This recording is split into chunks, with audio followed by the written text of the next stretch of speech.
Escudriñando las Escrituras con Ezequiel Rueda. Escudriñad las Escrituras, porque a vosotros os parece que en ellas tenéis la vida eterna. Bienvenidos a su programa Escudriñando las Escrituras. Nos agrada mucho tenerles con nosotros e iniciamos ahora un recorrido fascinante. Algunos han querido más bien decir el libro de los Hechos del Espíritu Santo a esa escritura titulada Los Hechos de los Apóstoles. La historia testifica de los cambios trascendentales que ocurrieron a partir de la experiencia que en este libro fascinante se narra. Así que partimos con la primera lección y tenemos un invitado especial de nuevo con nosotros, el pastor Daniel Ospina. Pastor, bienvenido, Dios le guarde. Gracias, impresionado por las riquezas que Dios nos da. Amén. Y que vamos a compartir con gozo en este día. Y ese título, Me seréis testigos, ¿qué nos dice, pastor? Lo primero que yo quisiera realmente decir a todos nuestros amigos es que no desaprovechen esta riqueza espiritual que son las lecciones de la escuela sabática para nosotros. Amén. El estudio de la palabra del Señor y ahora invitándonos a ser testigos. Dios no solamente quiere que digamos lo que otro dijo, sino que realmente gustemos, disfrutemos su presencia, su compañía y sus milagros en nuestra vida. Y aparece, pastor, sí, ese primer capítulo del libro de Hechos, con unos testigos que no están en el enfoque de ser testigos, sino preguntándose, bueno, ¿y qué va a pasar con el reino de Israel? La palabra del Señor dice que Dios odia al testigo falso, pero Dios ama a aquel que gusta y que puede compartir el testimonio de haber vivido esa experiencia. Los apóstoles no solamente habían tenido el gozo de vivir la experiencia de caminar con Cristo, de comer con Él, de vivir, de ver sus milagros, sino que ahora proclamaban al mundo, eran como micrófonos en las manos de Dios. Pero de la misma manera nos encontramos nosotros hoy, en ese gozo de decir al mundo, ok, yo también he experimentado la gracia de mi Dios, la gracia infinita, y no voy a callar la boca porque tengo mucho que contar de lo que Dios ha hecho en mí. Así es, y eso es incontenible, ¿no? El Señor Jesús, en medio de la preocupación que tenían los discípulos de si restauraba a Jerusalén, les dice, pues no es necesario conocer los tiempos y las sazones, pero les dio la misión. Hablemos de ese texto tan conocido de Hechos 1:8, y me seréis testigos. El centro de la acción es el Espíritu de Dios, quien obra en la vida de los apóstoles y a través de ellos quiere obrar en favor de toda la humanidad. Al principio ellos no entendían mucho de lo que Jesús quería que hicieran e incluso llegaron a considerar la necesidad de tener espadas entre la ropa por si acaso tocaba pelear y alcanzar la victoria en el reino.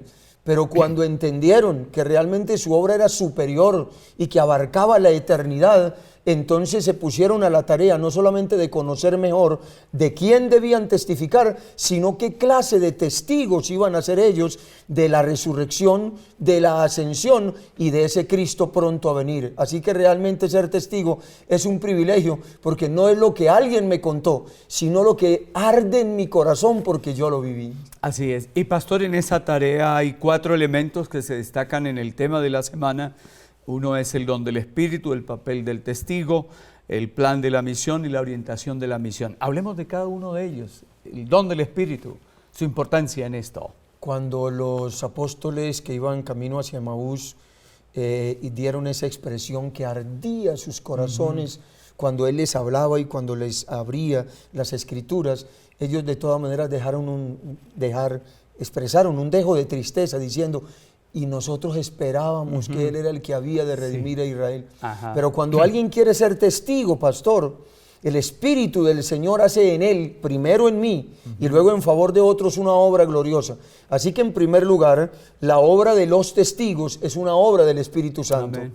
Cuando alguien escribía una parte de la Biblia, no solamente era inspirado cuando la recibía, sino también cuando la proclamaba. Así que yo debería buscar al Espíritu Santo para ser testigo en Él, a través de Él, por medio de Él, porque Él es el único que puede poner la palabra poderosa en los corazones de la gente que nos escucha. Pero aparece también el papel del testimonio, porque es importante el testimonio. Cuando alguien comparte con otro el primer beneficiado soy yo. Es él. Yo crezco. Pero además de eso, estoy produciendo salvación en las personas que me rodean. ¿Cuántas personas hay en el mundo que ni siquiera han escuchado hablar de un Salvador y no tienen esperanza en su corazón? Pero yo la tengo y no me puedo quedar con ella. Así que el papel de un testigo es compartir, transmitir, hacer sentir a otro lo que yo estoy experimentando. Vivir como testigo es glorioso porque me beneficia a mí y es salvación para muchos otros. Y uno encuentra, pastor, que por la experiencia que alguien ya ha vivido, ese testimonio es poderoso porque puede ayudarle. Yo tuve también ese problema, yo salí también de esa dificultad y te cuento cómo fue, ¿no? Es impresionante lo que ocurre cuando uno cuenta testimonio. A la gente le gusta que uno le cuente testimonios. Y es que es glorioso decirle a la gente, mira, es que el Cristo vivo, el Cristo real, es un Cristo para ti y para mí. Él lo hizo en mí y lo que hizo hace mucho tiempo lo sigue haciendo. Y mira que el Señor les encarga a ellos de ser testigos no solamente en Jerusalén, donde tenían que compartir con los que ya habían sido testigos de las vivencias con Cristo, sino que debían luego irse a Jerusalén, a Judea, a Samaria y hasta lo último de la tierra. En otras palabras, este asunto del testimonio, de ser testigos delante del Señor, es una cosa tan gloriosa que abarca a todos los habitantes de la tierra y que sin lugar a dudas es una esperanza de salvación para todo habitante de la tierra. Pastor, uno encuentra que se habla del plan de la misión en Jerusalén, en Judea, en Samaria, hasta lo último de la tierra. ¿A qué está haciendo referencia esa manera de Jesús presentar lo que es el plan de la misión? A mí me gusta mucho que Dios lo haya dicho de esa manera, porque Dios en ese plan nos está abarcando a todos. Nos está diciendo, hay esperanza, hay restauración, hay bendición y salvación para todo habitante de la tierra. Qué triste que Dios hubiera dicho, solamente los de tal país del mundo van a ser salvos. Pero el testimonio de Jesucristo dado a los apóstoles es para salvación a todo aquel que cree. Por lo tanto, no te preocupes si no puedes ir al África o al Brasil o a Etiopía, pero comencemos a ser testigos en el lugar donde a nosotros nos corresponde, donde vivimos, para luego ser usados por el Señor, yendo hasta el último rincón de la tierra, con ese mensaje de esperanza y de salvación que muchos todavía no conocen. Pastor, usted ha dicho algo importante. Uno desde pequeño, cuando escuchaba las historias de la misión en África, en tantos lugares, pensaba ir para allá, pero resulta que a veces uno se olvida de que el campo misionero estaba en el hogar, en el vecindario. Este asunto de compartir un testimonio es glorioso. Es decir, un testigo no se puede callar la boca. Un testigo, alguien que ha vivido una experiencia, tratan de pararlo y él dice, no, pero es que no he terminado, que déjame te cuento algo más. Y mira, lo más maravilloso me faltaba por decirte, y yo lo vi. Pero una persona que dice, no, es que me contaron, es que por ahí yo escuché un rumor, un comentario, ese ni tiene mucho interés en hablar ni en decir nada. Pero qué lindo cuando nuestros hijos salen de la casa y pueden decir, yo lo vi en la vida de mi papá y de mi mamá. Lo vi en mi iglesia, lo vi en mis pastores y ahora lo vengo a compartir con el mundo entero. Jesús mismo era un testigo, porque no solamente había vivido en la presencia del Padre y era Dios, sino que ahora venía a la tierra a compartir un testimonio. Mi Padre y yo uno somos. Así que realmente cuando somos testigos nos estamos pareciendo a Jesús al compartir lo que Él vivió. Y es un gran privilegio. Pastor, se menciona también en el tema el mensaje central de un testigo. ¿Qué es lo principal a presentar delante de la gente? La esencia y el centro de nuestra predicación es Cristo Jesús. Cuando ellos habían vivido a un Cristo que nació, a un Cristo que fue ejemplo, a un Cristo que murió, a un Cristo que resucitó, a un Cristo que ascendió, a un Cristo que prometió venir, ellos tenían mucho gozo en decir eso, porque el centro de la predicación no era un invento, no era una fábula, era una vida de un ser real que había vivido en medio de ellos y que había compartido con ellos, que habían sido testigos de cómo arrojaba fuera a los demonios, cómo resucitaba a los muertos, cómo daba esperanza a la mujer que traían para apedrearla, al paralítico, al ciego, al cojo, al mudo. Es rico contar lo que hemos vivido en la presencia del Señor Y por eso, amigos y hermanos que nos acompañan, no podemos dejar de disfrutar estas lecciones, porque cuando uno se sienta a contemplar la vida de Cristo, al salir a nuestras actividades diarias, no es fácil callarnos la boca. Tenemos que contarle al mundo y a todos los que nos rodean, en el estudio, en el trabajo, en el autobús, en cualquier lado, lo que Dios ha hecho en mí y lo que Dios puede hacer en tu vida.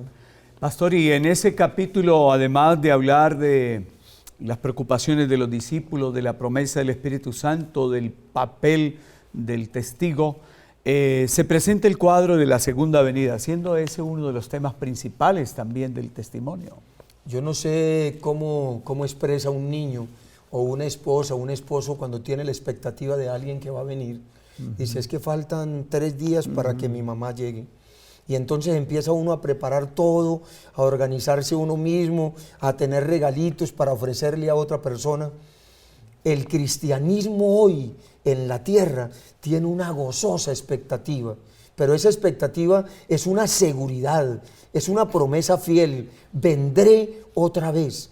Y eso debería movernos, porque va a terminar el dolor, el sufrimiento, la muerte. No va a haber más cementerios, no va a haber más cárceles. La segunda venida de Cristo es la esperanza gloriosa que terminará para siempre con secuestros y asesinatos, y nos proyectará un reino donde viviremos en paz eterna con Cristo Jesús.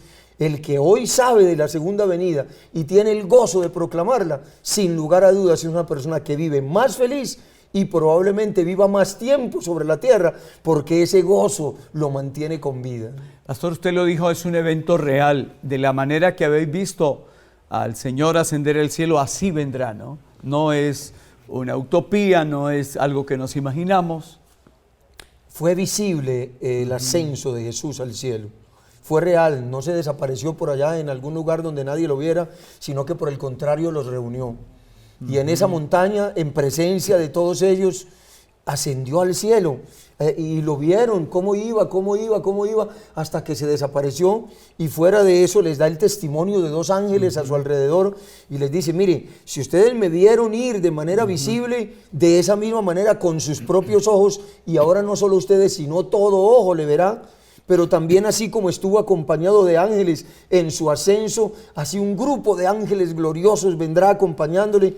Será algo visible, algo real, algo que estará acompañado de cambios en la naturaleza, de temblores, terremotos, el sonido de la trompeta, el cielo se abrirá.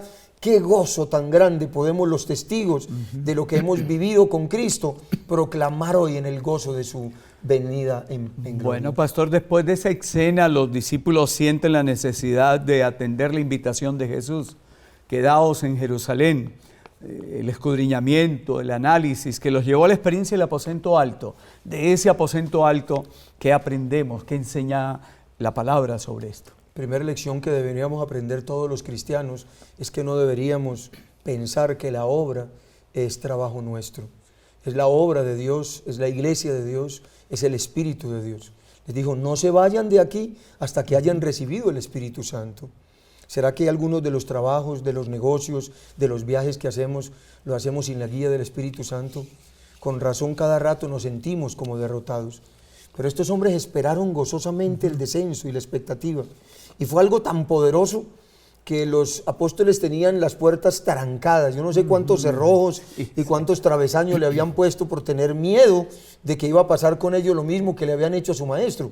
Pero ahora viene una manifestación tan poderosa del Espíritu que abre las puertas, abre las ventanas y hace aparecer sobre las cabezas de ellos lenguas repartidas como de fuego. Así que la primera y grande lección es que la obra es la obra del Espíritu Santo. Amén. Y cuando somos llenos del Espíritu Santo, es muy difícil que alguien pueda detener esa obra.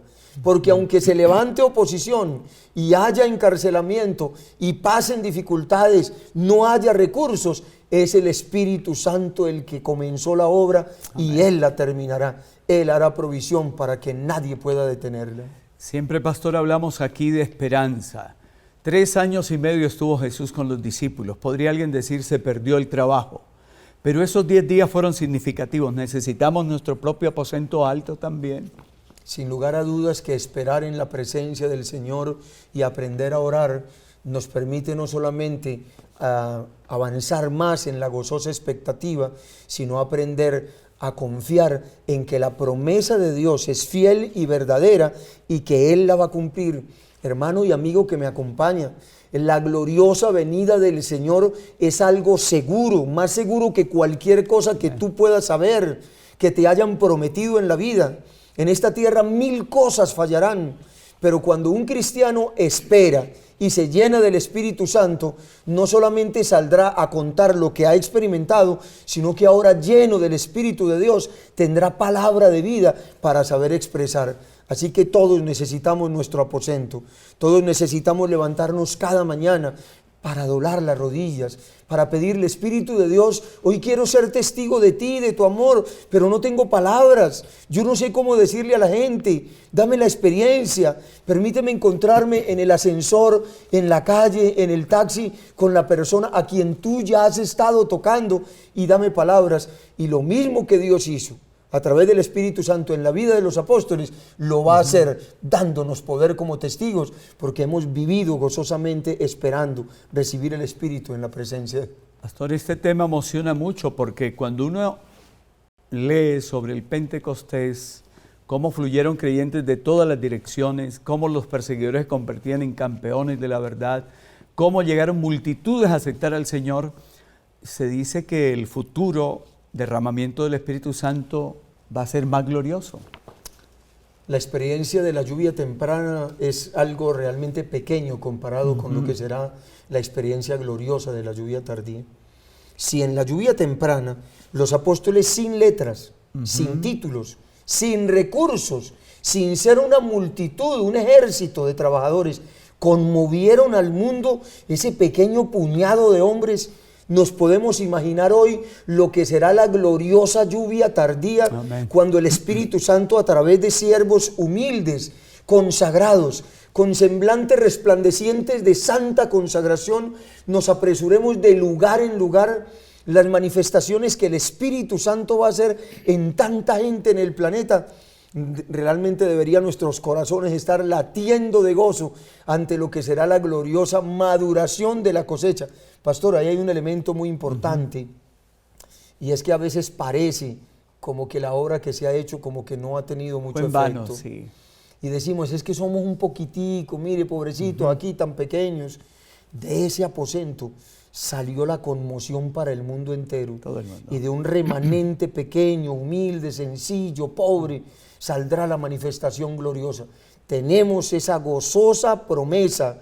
El Espíritu Santo lo hizo en la lluvia temprana y lo hará mucho más glorioso en la lluvia tardía. Y pastor, sobre esto último que usted menciona, el apóstol Pablo testifica: el evangelio predicado en todo lugar debajo del sol, dice él. Hasta en la casa de Nerón hubo creyentes. Es impresionante como pasa en Colombia, que uno de los más grandes testigos de la verdad es un hombre que le embetuna los zapatos a los grandes hombres de la política en Colombia. Y alguna vez alguien se encuentra con alguno de estos grandes hombres y dice: oiga, ustedes tienen un poderoso hombre allá. Y uno pregunta, ¿quién estará metido por allá? No, el lustrabotas, sí. El hermanito que no hizo ni la escuela primaria, pero mientras le lustra las botas le da un mensaje, lo deja con una esperanza de salvación. Así que realmente cuando somos programadores, propagadores de la verdad de la resurrección, y cuando tenemos el gozo de predicar a un Cristo que resucitó, que ascendió al cielo y que envió el Espíritu Santo y hoy está listo para ayudarnos en cada flaqueza, en cada necesidad, realmente tenemos un mensaje maravilloso de esperanza para presentarle a todos los que nos acompañan. Así es. Para el Señor los números son importantes. Se perdió uno, quedaron 11. 12º apóstol, hablemos de eso. Es hermoso ser guiados por el Espíritu Santo.